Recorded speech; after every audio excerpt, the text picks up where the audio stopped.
There are moments in life that split your soul in two, a before and an after so violent, so absolute, that you become a different person in the span of a single heartbeat.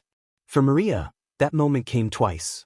First, when she buried her 23-year-old son, Pedro, after he took his own life.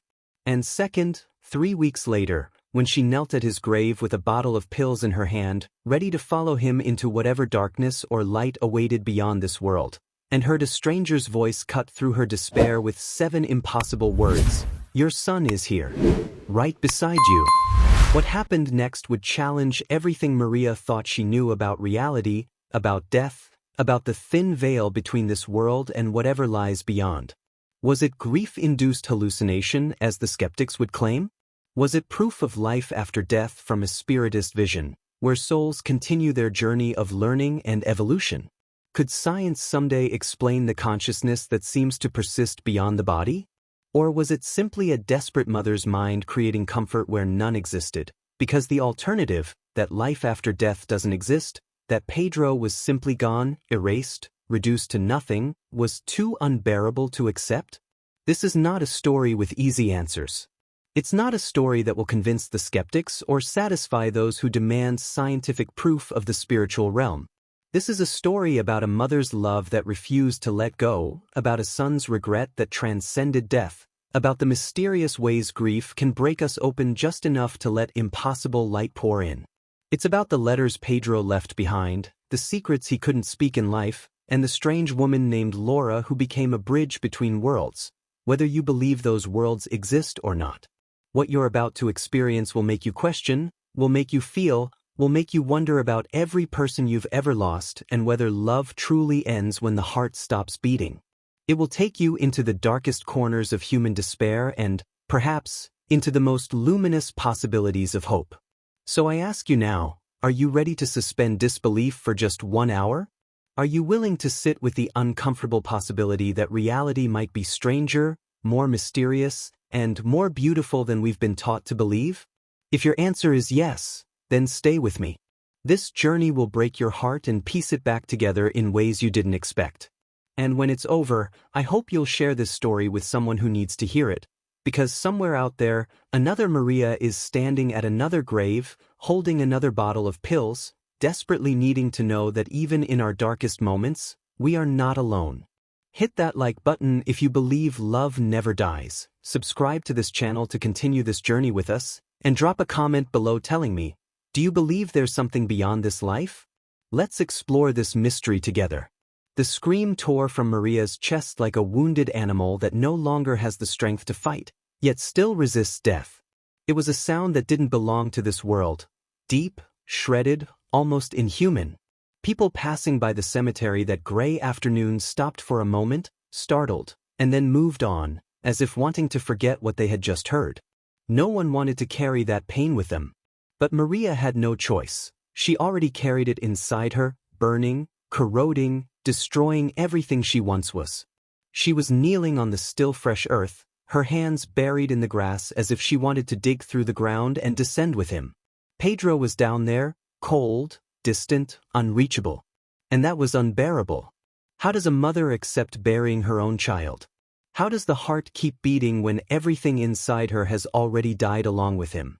Maria didn't understand. She didn't accept it. And in that moment, before that tombstone that still smelled of fresh paint, she no longer wanted to understand anything. She just wanted to scream until her voice broke completely. The silence that followed was even worse. It was as if heaven itself had closed, deaf to her pleas. Maria looked up at the heavy clouds that seemed to reflect the weight of her soul and felt a profound rage, at God, at life, at herself. "Why didn't you hear me before?" she whispered in a hoarse voice. "Why didn't you stop this?" Guilt was a serpent coiled around her chest, squeezing tighter and tighter. Could she have done something different? Had Pedro tried to ask for help and she hadn't noticed? Then, in the midst of that suffocating despair, something strange happened. Maria felt a presence beside her. She saw nothing, heard no footsteps, but knew someone was there. And in that fragile instant, between madness and faith, between giving up everything and clinging to any thread of hope, she realized that this cemetery held much more than buried bodies. There was something invisible pulsing in that place, something that science may never fully explain, but that the heart recognizes without needing proof. There are dates that mark calendars, and there are dates that mark souls. For Maria, the day Pedro left this world was like a blade cutting through time itself, dividing her existence into two completely different realities. Before, there was light, laughter at the dinner table, plans for the future that seemed so certain. Before, she was a mother who worried about grades, curfews, whether her son was eating well. Before, life made sense, even with its challenges and imperfections.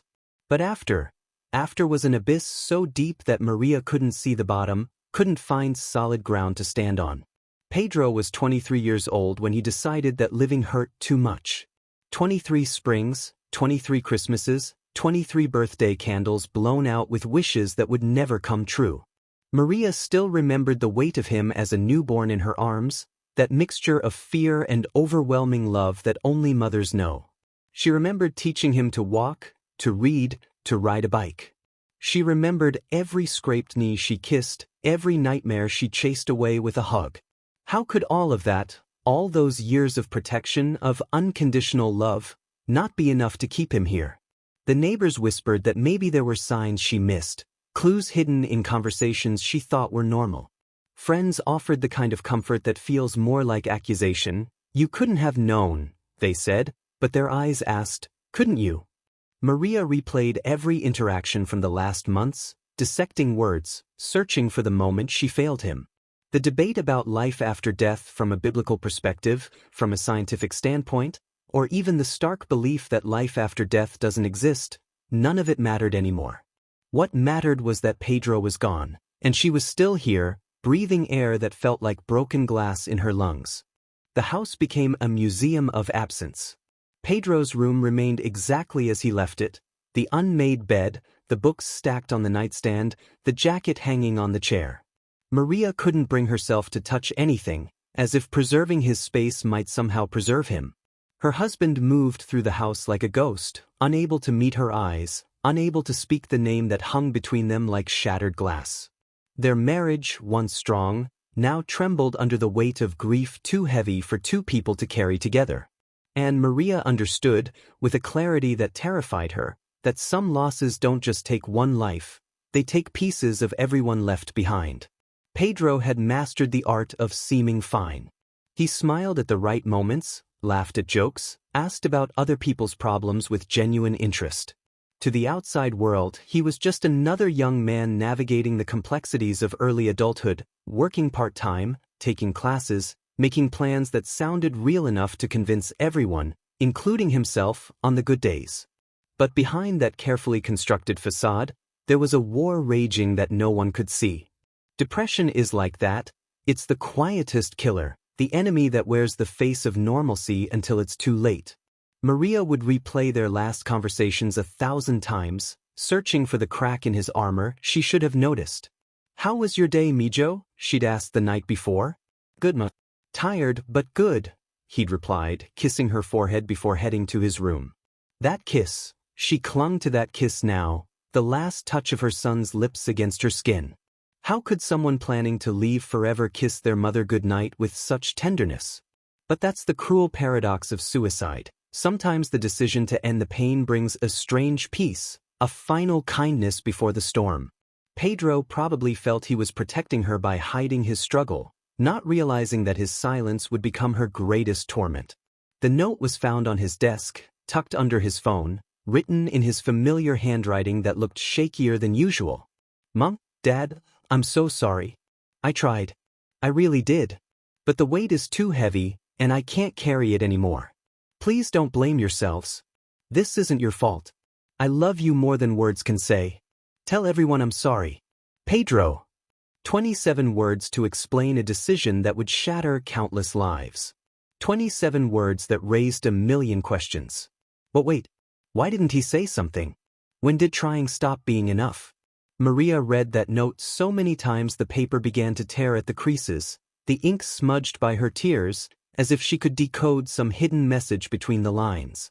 The scientific community debates whether life after death exists, offering theories about consciousness, energy, and the possibility of something beyond. The spiritual perspective, particularly the spiritist view of life after death, suggests the soul continues its journey, learning and evolving. But in those first days, Maria didn't care about theories or beliefs. She only knew that her son had suffered in silence, that he'd worn a mask so convincing that even she, his own mother, who'd known him since his first breath, had missed the darkness swallowing him whole. And now, standing at his grave, she wondered if somewhere, somehow, Pedro could hear her desperate need to tell him one more time that he was loved, that he was enough, that she would have carried that weight with him if only he'd let her. The days after Pedro's funeral blended into one endless gray haze where time lost all meaning.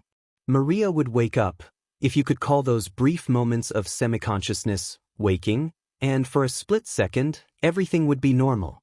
Then reality would crash down like a tidal wave, stealing the air from her lungs all over again. Pedro is gone. Pedro is dead. Pedro took his own life. Each morning brought that same violent awakening, that same moment of forgetting followed by devastating remembrance. She stopped showering, stopped eating, stopped pretending that any of it mattered. What was the point of going through the motions of living when her reason for living was buried 6 feet under? The guilt was a living thing, a monster that fed on her thoughts and grew larger with each passing hour. Every decision she'd ever made as a mother came under brutal scrutiny in the courtroom of her mind. Should she have been stricter? More lenient? Should she have pushed him to talk more, or given him more space? That argument they'd had 3 months ago about him dropping a college course, had that been the moment she pushed him over the edge? The what-ifs multiplied like cancer cells, each one more painful than the last. Friends and therapists would tell her that suicide is complex, that mental illness doesn't follow logical cause and effect, that she couldn't have known. But maternal guilt doesn't listen to logic. A mother's heart believes she should have known, should have sensed, should have saved. Her husband, Roberto, retreated into himself like a turtle pulling into its shell. He threw himself into work, leaving before dawn and returning after dark, as if staying busy could somehow outrun the grief chasing him.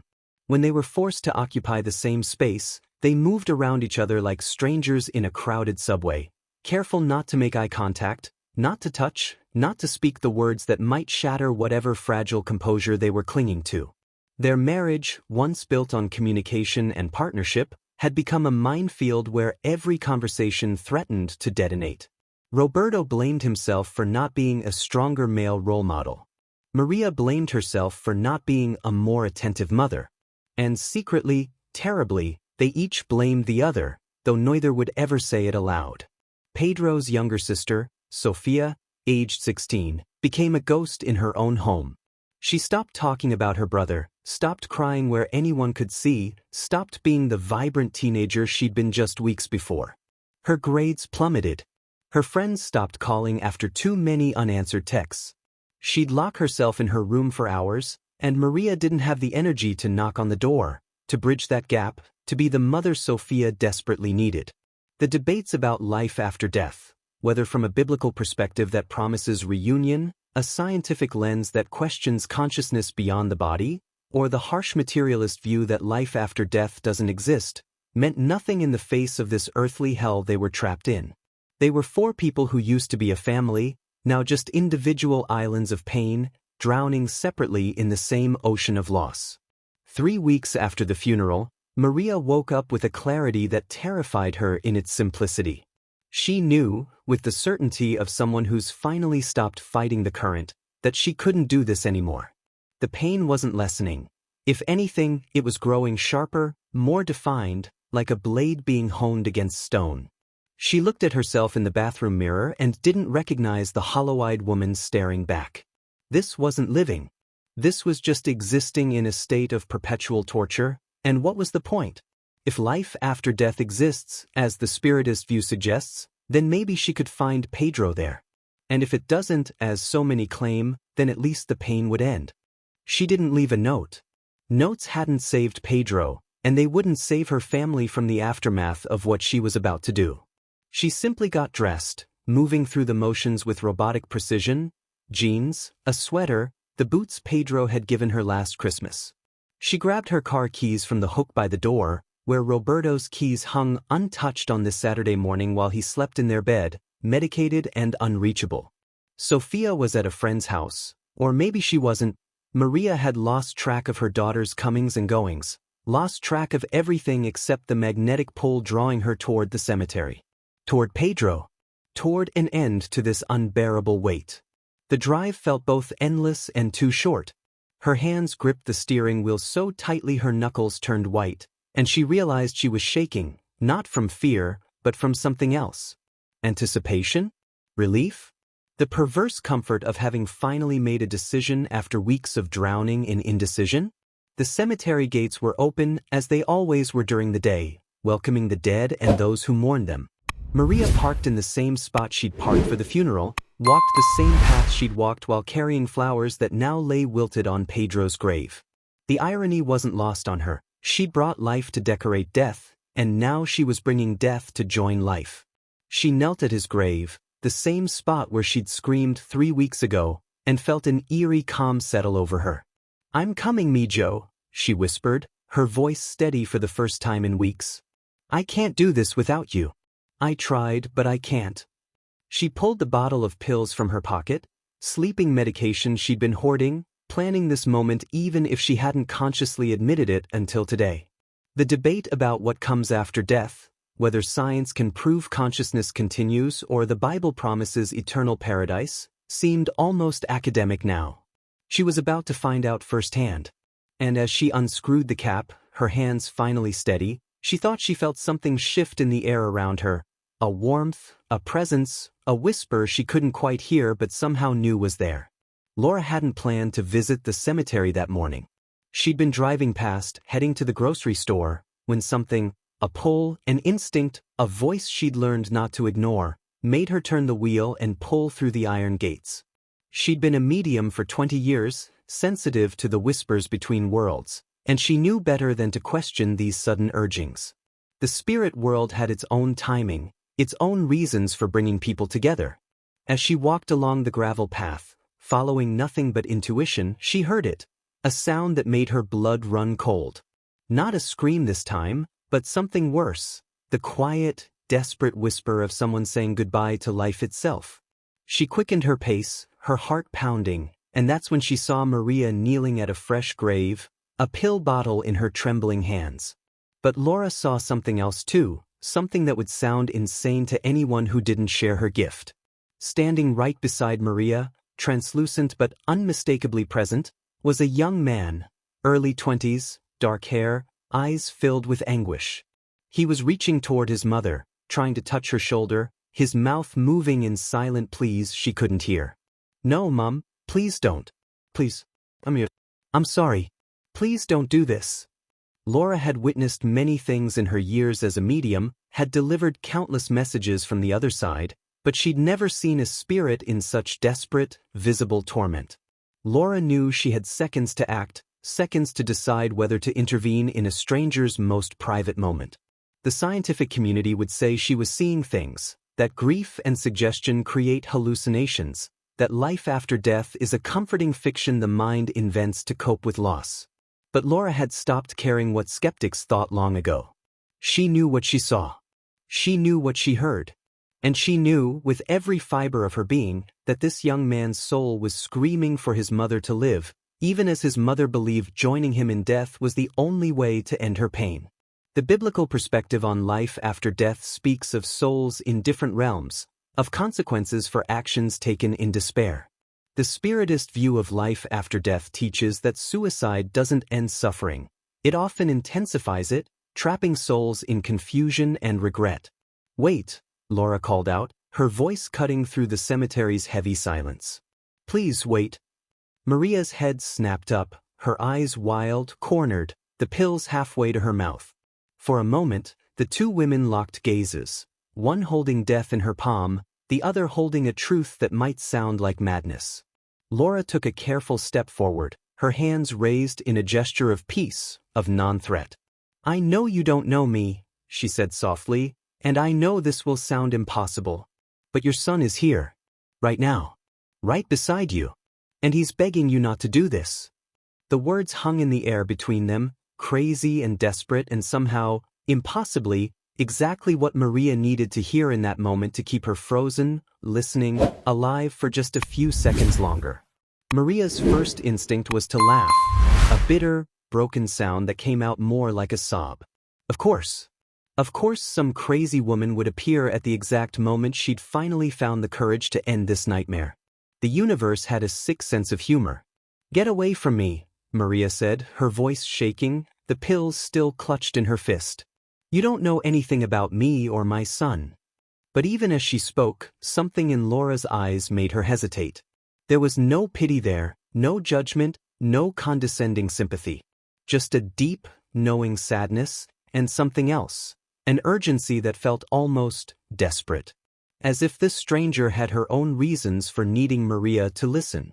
Laura didn't move closer, didn't try to grab the pills or make any sudden moves that might spook this grieving mother into swallowing them out of sheer defiance.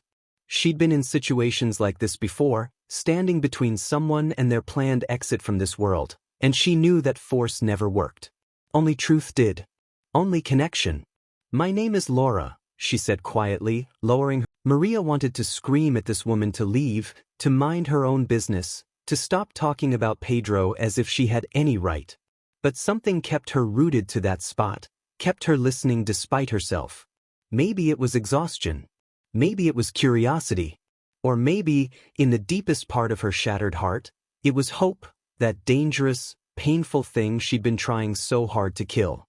"You're insane," Maria whispered, but there was less conviction in her voice than before. "People don't come back. The dead don't talk.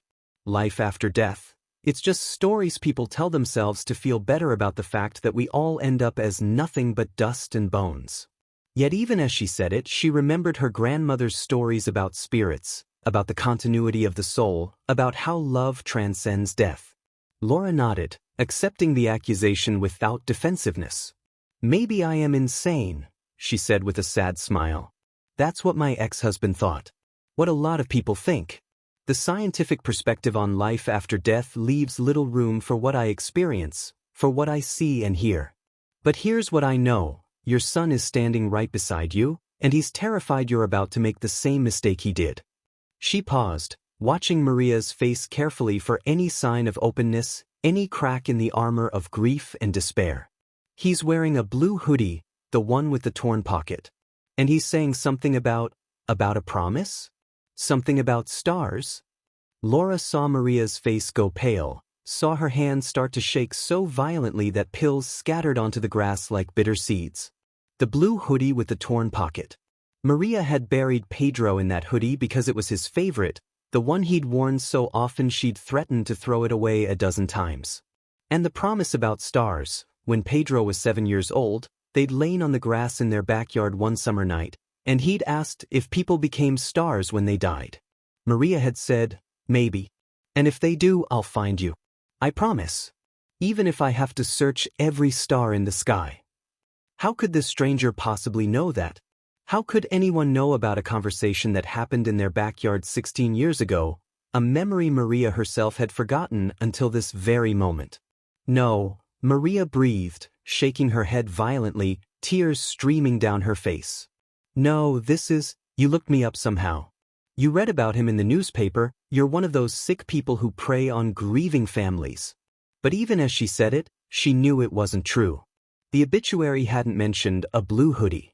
No one knew about the promise except her and Pedro. Laura simply sat there, patient and steady, letting Maria work through her denial, her fear, her desperate need to believe and simultaneous terror of believing. The debate between those who embrace the spiritist view of life after death and those who insist life after death doesn't exist suddenly felt less academic, less theoretical. It felt immediate. Possible. "He's crying," Laura said softly, her own eyes glistening with tears. "He's saying he's so sorry. He didn't understand, didn't realize what his choice would do to you, to your family. Where he is now, he can see it all. He can see your pain, your husband's pain, your daughter's pain. And he can't fix it. That's his torture now, watching the people he loves suffer because of what he did, and being powerless to stop it." Laura's voice broke slightly, and Maria could see this wasn't easy for her either, being a bridge between worlds, carrying the weight of messages that were never simple, never clean. He says the darkness lied to him. It told him everyone would be better off without him. It told him he was a burden. But now he sees the truth, that his absence didn't relieve anyone's burden. It multiplied it. Maria felt something break open inside her chest, not the violent shattering that had been happening for weeks, but something different. A crack that let light in instead of letting life drain out. Is he okay? She asked, her voice small and childlike, the question of a mother who still needed to know her baby was safe even in death. Laura tilted her head, listening to something Maria couldn't hear, and then smiled through her tears. He's learning, she said. He's in a place where souls go to heal, to understand, to grow. The biblical understanding of life after death speaks of different realms, and the Spiritist perspective teaches that we continue to evolve after physical death. Pedro is being helped. He's not alone. But he needs something from you. Laura paused, meeting Maria's desperate gaze. He needs you to live. He needs you to choose differently than he did. Because if you don't, you'll end up in the same confusion he's in now, and he won't be able to bear watching you struggle through that. Laura closed her eyes, her breathing deepening as if she were tuning into a frequency only she could access. When she opened them again, there was a kind of gentle intensity there, a focus that made Maria feel seen in a way she hadn't felt in weeks. He's showing me a kitchen. Your kitchen. There's a ceramic rooster on the windowsill, blue and yellow, chipped on the tail. He broke it when he was 12, playing soccer in the house, and you cried because it was from your mother. Maria's breath caught. That rooster. She'd never told anyone that story, never mentioned it in any public forum or social media post. It was just a small family moment, the kind that gets buried under years of newer memories, until suddenly it resurfaces with devastating clarity. He's talking about music now, Laura continued, her voice taking on an almost trance-like quality. There was a song, he wants you to know he heard you playing it. After he was gone. You sat in his room and played it on repeat, crying. It was that old Spanish lullaby your grandmother used to sing. Duerme, duerme, negrito. He says he was there, trying to hold you, trying to tell you he was sorry, but you couldn't hear him. Maria's hand flew to her mouth, a sob escaping despite her attempt to hold it back. That song. She'd played it for 3 hours straight one night when Roberto was at work and Sofia was sleeping, sitting on Pedro's bed, holding his pillow, singing through her tears like a madwoman. No one knew about that. No one. Laura wiped her own tears and pressed on, her role as messenger clearly taking its toll. There's something else. He wants you to look in his nightstand drawer, the bottom one. Behind the books. There's an envelope. Brown sealed. He wrote letters. Before he left. Letters to people he loved. He couldn't say the things he needed to say out loud, so he wrote them down. But then he was too afraid to give them out, too ashamed to let people see his pain. Laura's voice cracked.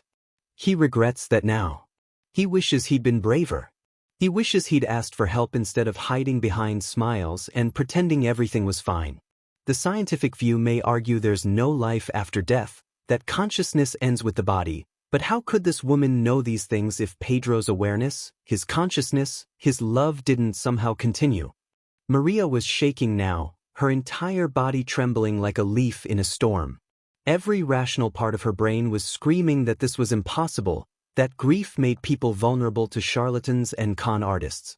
But the details, these weren't things you could Google or research.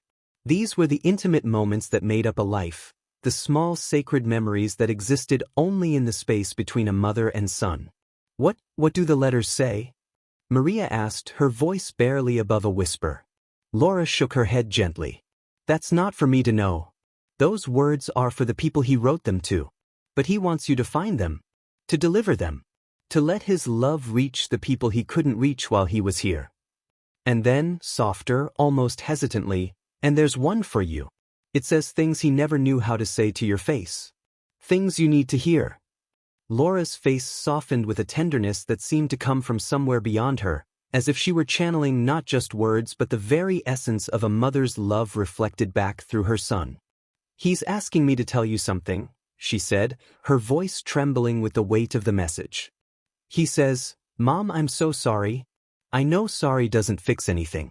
I know it doesn't bring me back or take away your pain. But I need you to understand, it wasn't about you. It was never about you or Dad or Sophia. It was about the war inside my head that I didn't know how to fight anymore." Maria pressed her hands to her chest, as if trying to hold her breaking heart together, and Laura continued, tears streaming freely now. He says the darkness whispered lies so convincing they felt like truth. That he was worthless. That everyone was pretending to love him out of obligation. That the world would keep spinning just fine without him. The words hung in the air like smoke, thick and suffocating, and Maria recognized them because she'd thought similar things about herself these past weeks. The same darkness that had taken her son was now reaching for her, using the same playbook, the same seductive logic. He can see now, Laura went on, from where he is, how wrong those thoughts were. He sees your grief, your husband's silent suffering, your daughter's rage and confusion. He sees the hole he left behind, and it's bigger than he ever imagined. The Spiritist understanding of life after death teaches that souls who leave by their own hand don't escape their problems. They carry them into the next realm, where they must face not only their own pain but the pain they've caused others. That's where Pedro is now. Learning. Suffering in a different way. Wishing desperately he could undo his choice. Laura leaned forward slightly, her voice taking on an urgency that made Maria's pulse quicken. But here's what he wants you to know more than anything. His biggest regret, his deepest source of suffering right now, isn't even about himself anymore. It's about you. It's watching you spiral into the same darkness that consumed him, watching you hold those pills, knowing that if you follow him, you'll end up in the same confused, painful state he's in now. He's begging you, literally begging me to make you understand, that dying won't reunite you with him the way you think it will. Laura's voice broke. He says, "Mom, if you die right now by your own hand, you won't find me in the light. You'll find yourself in the same darkness I'm trying to claw my way out of. And I can't bear that. I can't bear being the reason you destroy yourself too." Maria's chest heaved with sobs she could no longer control. The pills lay scattered in the grass around her, forgotten, meaningless now. "What does he want from me?" she choked out. "How do I live with this pain? How do I wake up every day knowing he's gone and I couldn't save him?"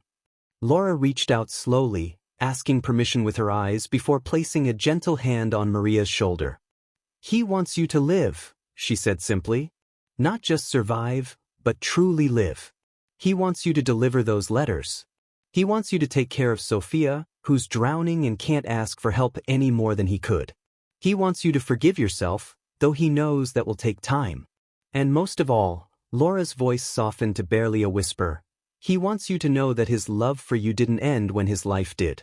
That wherever he is, whatever realm or dimension or state of being exists after death, whether the biblical version, the scientific possibility, or the Spiritist understanding is closest to truth, his love for you transcends it all. And that love is asking you, pleading with you, to choose life." Something shifted in the air around them, so subtle yet so profound that both women felt it simultaneously.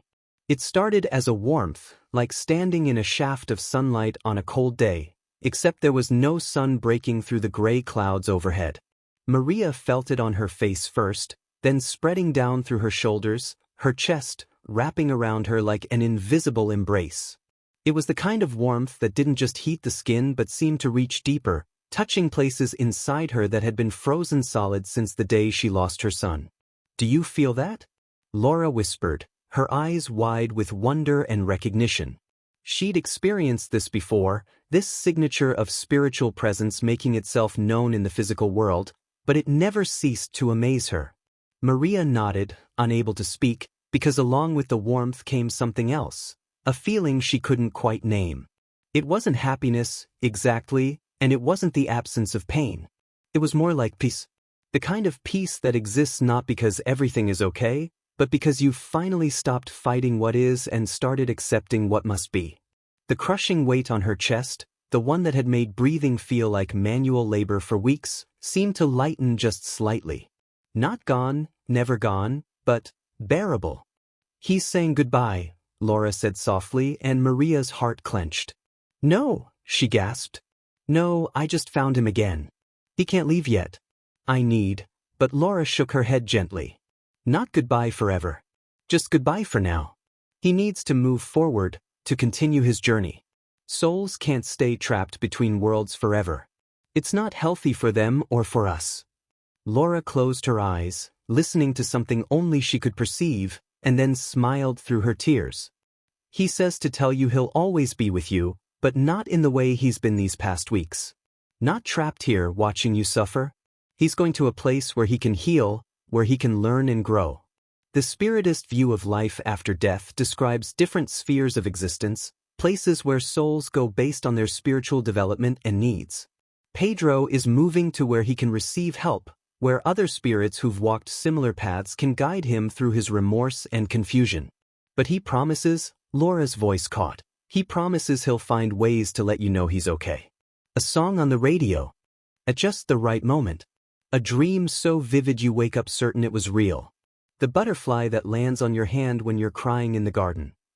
The warmth began to intensify, and then, impossibly, Maria thought she felt something brush against her cheek, soft as a whisper, gentle as a goodbye kiss. Her hand flew up to touch the spot, and she swore she could smell him, that specific combination of soap and cologne and something uniquely Pedro that she'd thought was lost forever. I love you, Mijo, she whispered into the air. I love you so much. I'm sorry I couldn't help you. I'm sorry you were in so much pain and felt like you couldn't tell me. And then, though she heard nothing with her physical ears, she felt an answer resonate in her heart, as clear as if he'd spoken aloud. I know, Mom. I always knew. And I love you too. Now live. Please. Live for both of us. The warmth peaked, became almost uncomfortable in its intensity, and then slowly, gently began to fade, like the sun setting after a long day, leaving behind not darkness but the promise of dawn. Maria drove home in a daze, her hands still trembling on the steering wheel, the scattered pills left behind in the cemetery grass like abandoned promises of oblivion. Laura had given her a phone number, scrawled on a piece of paper, and said simply, "Call me if you need to talk. Or if he comes through again." Sometimes they do, especially in the beginning. Maria had nodded, unable to form words, and now she sat in her driveway for 10 minutes, staring at her house as if seeing it for the first time. The same house she'd wanted to escape just hours ago now felt different somehow. Still painful, still haunted by absence, but no longer suffocating. Pedro wanted her to live. Pedro needed her to live. And somehow, impossibly, that made all the difference. Roberto's car was gone, probably at the office again, burying himself in spreadsheets and reports as if work could fill the void their son had left. Sophia was likely still at her friend's house, or maybe locked in her room, unreachable behind walls of teenage grief and anger. Maria walked through the quiet house, climbed the stairs that felt like a mountain, and stood at the threshold of Pedro's room. She'd been avoiding this space, unable to face the shrine of his life frozen in time. But now she had a purpose. A mission. She pushed open the door, and the smell hit her immediately, that distinctly Pedro scent that made her knees weak. His cologne still lingering on the jacket draped over his desk chair. The faint mustiness of his unwashed laundry in the hamper. Life, preserved in scent, even as life itself had fled. She moved to the nightstand, her heart pounding so hard she could hear it in her ears. Bottom drawer. Behind the books. Her hands shook as she pulled the drawer open, removing the worn paperbacks he'd collected, science fiction mostly, stories about other worlds and different versions of reality. And there, pressed against the back of the drawer, was exactly what Laura had described. A brown envelope, sealed, slightly wrinkled as if it had been held and reconsidered many times before being hidden away. Maria's breath came in short gasps as she pulled it out. It was heavier than she expected, thick with folded papers. Her name was written on the outside in Pedro's handwriting. "Mum, read this first, then deliver the others. I'm sorry. I love you." With trembling fingers, she broke the seal and pulled out not one letter but several, each labeled with a different name. One for her. One for Roberto. One for Sophia. One for his best friend Marcus. One for his grandmother. One for his high school English teacher, Mr. Reyes, who'd apparently meant more to him than Maria had realized. 7 letters total, 7 pieces of a heart that had been too full of pain to speak but had tried, desperately, to write its truth before the darkness swallowed it whole. The debate about whether life after death exists from a biblical, scientific, or spiritist perspective suddenly seemed less important than this tangible evidence that Pedro had wanted to connect, had tried to reach out, even as he planned his departure. These letters were proof that love persists, that even in our darkest moments, we seek to leave something behind, some testimony that we were here, that we mattered, that we loved and wanted to be loved in return. Maria read her own letter first, sitting on Pedro's bed with tears streaming down her face, each word a dagger and a bomb simultaneously. He'd written about his depression, about the chemical imbalance that made his brain lie to him daily, telling him he was worthless when he knew logically that wasn't true. He'd written about the shame of not being able to just snap out of it, when he had so much to be grateful for. He'd apologized for being weak, though Maria wanted to scream that he wasn't weak, that fighting an invisible war every single day took more strength than most people would ever understand. And at the end he'd written, "Mom, you were the best mother anyone could ask for. This isn't your fault. Please don't let my darkness become yours. Find joy again. That's what I want for you, even though I couldn't find it for myself." The next morning, with a courage she didn't know she possessed, Maria began her pilgrimage of delivery. First stop, Roberto's office. She found him hunched over his desk, looking 10 years older than he had a month ago, his tie loosened and his eyes red-rimmed from exhaustion or tears or both. When she placed the envelope in front of him without a word, he stared at it as if it were a bomb. "What is this?" His voice was hoarse, amused. "It's from Pedro," she said simply. "Read it." She left him there, closing the door softly behind her, hearing the sound of the envelope tearing open, followed seconds later by a broken sob that would have shattered her heart if it weren't already in pieces. But somehow, knowing Pedro's words were reaching his father felt like a strange kind of healing. Sophia's letter was delivered that evening, when her daughter finally emerged from her room looking gaunt and hollow, a ghost of the vibrant girl she'd been. "This is for you," Maria said, holding out the envelope. "From Pedro." Sophia's eyes went wide, then narrowed with suspicion and pain. "Some kind of sick joke?" she spat. "No," Maria said firmly. "He wrote letters. Before he died. This one is yours." Sophia snatched it, clutching it to her chest, and Maria saw her daughter's mask crack just slightly. "Did you read it?" Sophia whispered. "No. It's private. Between you and your brother." Sophia nodded once, then fled back to her room. Later that night, Maria heard sounds through the wall, crying, yes, but also something that might have been laughter, that strange mixture of grief and memory that comes when we remember someone not as they died but as they lived. Over the next week, Maria delivered the remaining letters, each one a small ceremony of connection and closure. Marcus, Pedro's best friend, broke down in her arms, confessing he'd known Pedro was struggling but didn't know how to help, didn't know the right words to say. The letter apparently told him it wasn't his fault, that Pedro had hidden his pain too well for anyone to truly see. Mr. Reyes, the English teacher, read his letter in his classroom after school, then called Maria to say it was the most beautiful thing a student had ever written to him, and that he'd failed Pedro by not seeing past the smiles to the suffering beneath. Pedro's grandmother, frail and confused, listened as Maria read the letter aloud and whispered, "He's at peace now. I can feel it." And somehow Maria believed her. These letters were doing what Pedro couldn't do in life, building bridges, offering forgiveness, creating understanding. The question of whether there's life after death, whether consciousness continues in some form, felt less like a debate and more like a lived experience. Pedro's love was still active in the world, still touching lives, still mattering. That had to count for something. Word spread quickly in their small community, as it always does when something unusual happens to ordinary people. Maria had made the mistake of mentioning her cemetery experience to a neighbor, who'd mentioned it to another neighbor, who'd posted about it in a local Facebook group with the kind of performative concern that's really just gossip dressed in sympathetic clothing. Within days, Maria could feel the shift in how people looked at her. At the grocery store, conversations would stop when she walked down an aisle.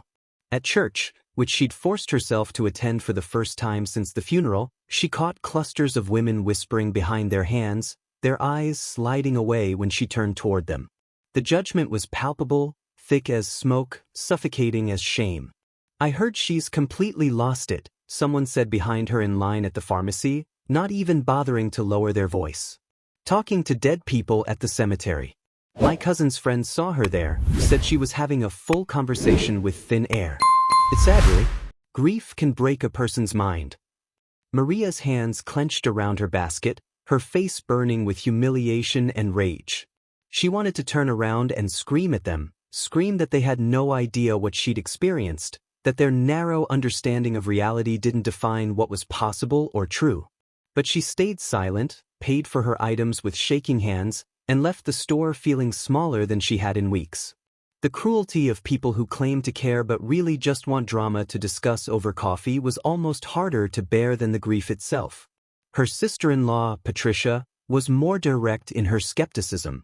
She showed up at the house unannounced, armed with printouts from websites debunking psychics and mediums, articles about how grief makes people vulnerable to con artists and delusions. "Maria, honey, you need to hear this," she said with the kind of aggressive compassion that feels like an attack. "This woman at the cemetery, Laura or whatever she calls herself, she probably researched your family online, found details about Pedro, and used them to manipulate you. That's what these people do. They prey on the desperate." Maria felt something harden inside her chest. She knew things that weren't online, she said quietly.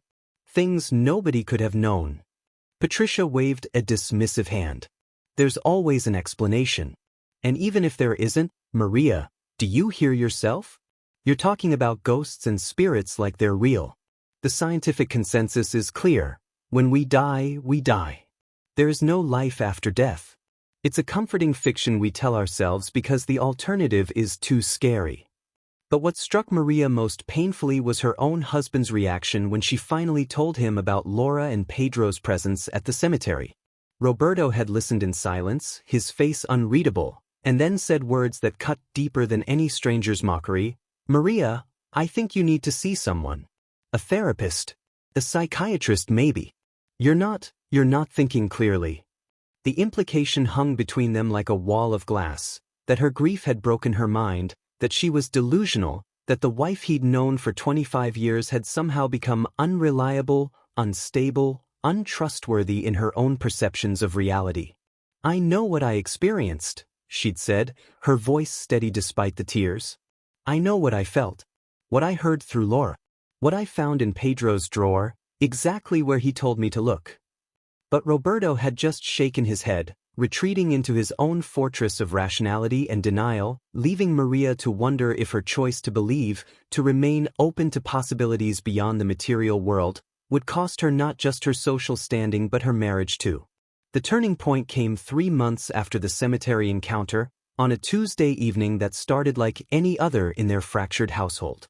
Sophia had been in therapy for 6 weeks, finally opening up to a counselor who specialized in adolescent grief and trauma.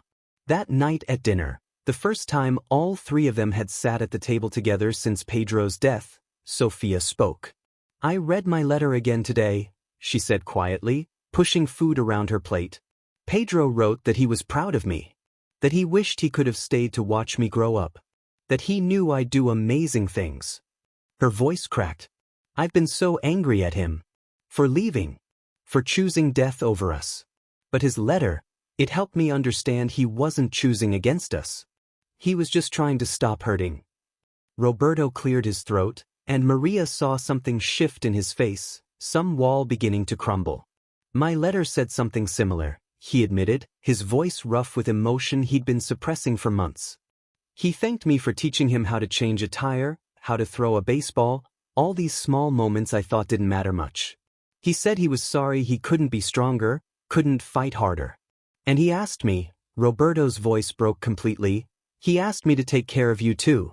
To not let his death destroy what's left of our family."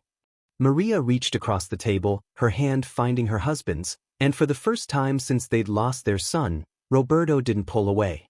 He held on, gripping her fingers like a drowning man clutching a lifeline, and wept in a way he'd never allowed himself before. That night marked the beginning of their slow, painful, imperfect reconstruction. They started going to family therapy together, learning how to talk about Pedro without it feeling like swallowing glass. They learned that grief doesn't follow a timeline, that some days would be harder than others, that healing isn't linear and doesn't mean forgetting. Roberto never fully embraced Maria's belief in her cemetery experience with Laura. His scientific mind couldn't quite make that leap, but he stopped dismissing it, stopped treating her like she was broken for believing. "Maybe I don't understand it," he said one night in bed, holding her in the darkness. "Maybe I never will.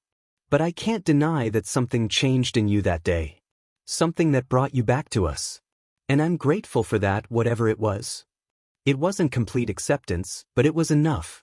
It was a bridge between their different ways of making sense of the inexplicable. 6 months after Pedro's death, Maria made a decision that would define the rest of her life. She reached out to Laura, and together they started a support group for families who'd lost loved ones to suicide. They called it The Bridge, a space where grief and hope could coexist, where people could share their experiences without judgment, where the debate about whether life after death exists from a biblical, scientific, or spiritist perspective mattered less than the simple human need to connect, to be heard, to find unbearable loss. Maria shared her story, not hiding the supernatural elements but not forcing them on anyone either, simply offering her truth as one possibility among many. Some people thought she was crazy. Others found comfort in her belief that love transcends death, that consciousness might continue in forms we don't yet understand, that maybe, just maybe, our loved ones aren't as gone as they seem. And slowly, painfully, beautifully, Maria transformed her deepest wound into her greatest purpose, becoming a lighthouse for others drowning in the same dark waters that had nearly claimed her, proving that sometimes the people who've been broken and pieced back together are the strongest builders of all. Find meaning in